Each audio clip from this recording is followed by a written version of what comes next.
Okay, sa mga LDR relationship, hindi ko pa na-try mag-LDR. Pero ito, opinion ko lang to base sa mga taong kilala kong nag-LDR kung paano nila napapatatag yung relationship nila. Actually guys, parang normal lang naman to eh. Ginagawa din naman natin to even hindi tayo LDR. Basta nasa isang commitment tayo and talagang seryoso kayo or seryoso talaga sa inyo yung isang tao. Pinaka-importante sa isang LDR, communication. Kasi hindi naman kayo nagkikita. Long distance relationship nga, 'di ba? So need kayo ng communication, open communication. Ano nga ba ibig sabihin ng open communication? Inbag lahat sasabihin nyo, kahit maliit na detalye pa yan.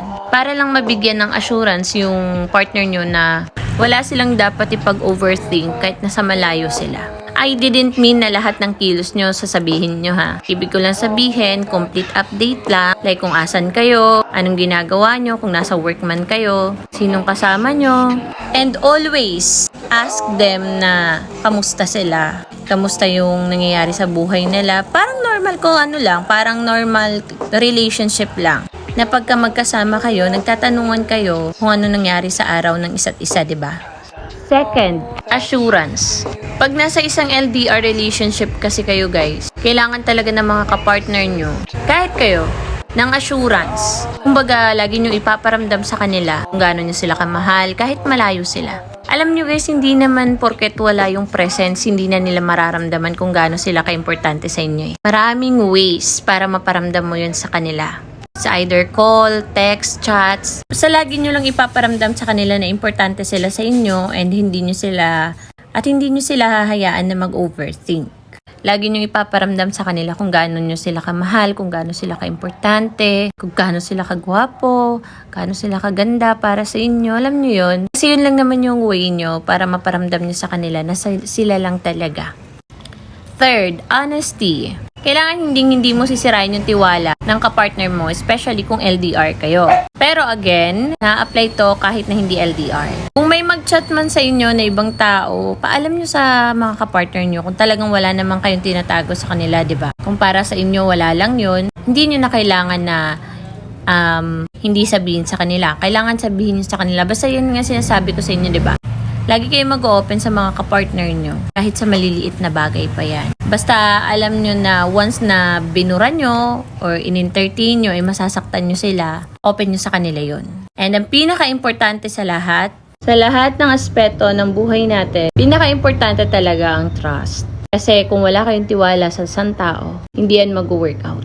Lagi nyo iisipin, kung talagang mahal nyo yung isang tao, hindi kayo gagawa ng mga desisyon or bagay na alam nyong makakasira sa tiwala nila. Kasi tandaan nyo, napakahirap ibalik ng isang tiwala. Madali siyang ibigay pero napakahirap ibalik. Parang lang yun babasagin na baso. Or parang papel na nilukot. Once na nabasag yung isang bagay, kahit pa ibalik mo yan, hindi na mababalik yan sa dati niyang itsura. May mga lamat na yan. Pag ang papel naman, nilukot mo, pag gusto mong ituwid at ibalik sa dati, hindi na, dahil may lukot na. Parang tiwala ng isang tao yan. Pag sinira mo, babalik mo man, pero hindi na magtitiwala sa'yo ng 100% yan. At palagi na lang nagre-remind sa utak nila kung paano nyo sila naloko, kung paano kayo nagsinungaling sa kanila, kung paano nyo sinira yung tiwalang binigay nila sa inyo ng buo. Hindi agad-agad mababalik yan. Kung mababalik man yan, hindi na kagaya ng dati. Kasi kung talagang mahal nyo yung isang tao, hindi nyo sisirain yung tiwala nila. Kasi isipin nyo na lang, pag once na nasira nyo yung tiwala ng isang tao, mag-overthink yan. Walang peace of mind yan. Habang buhay niyang daladala sa utak niya, yung mga pagkakamaling nagawa nyo. Lalo na kung hindi nyo sila nabibigyan ng assurance na hindi na mauulit. Tsaka alam nyo, mas lalong magiging toxic yung relationship nyo pag tiwala yung nawala. Why?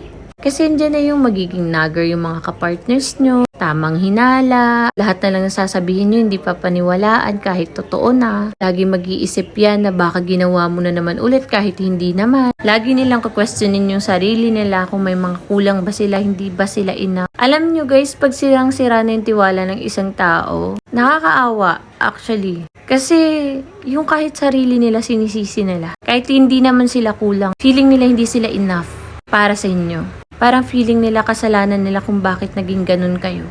Parang nafe-feel nila na Ginawa naman nila lahat, pero bakit nagawa nyo sa kanila yun?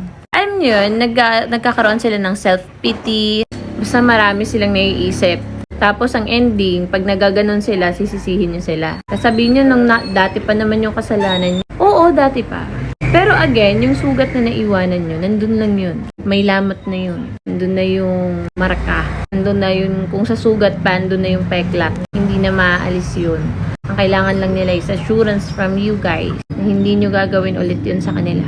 Kaya, kung nasa LDR relationship man kayo or nasa isang commitment kayo, make sure na pag nagbigay kayo o nagbitaw kayo ng salita, panindigan nyo and gampanan nyo. So, yun lang.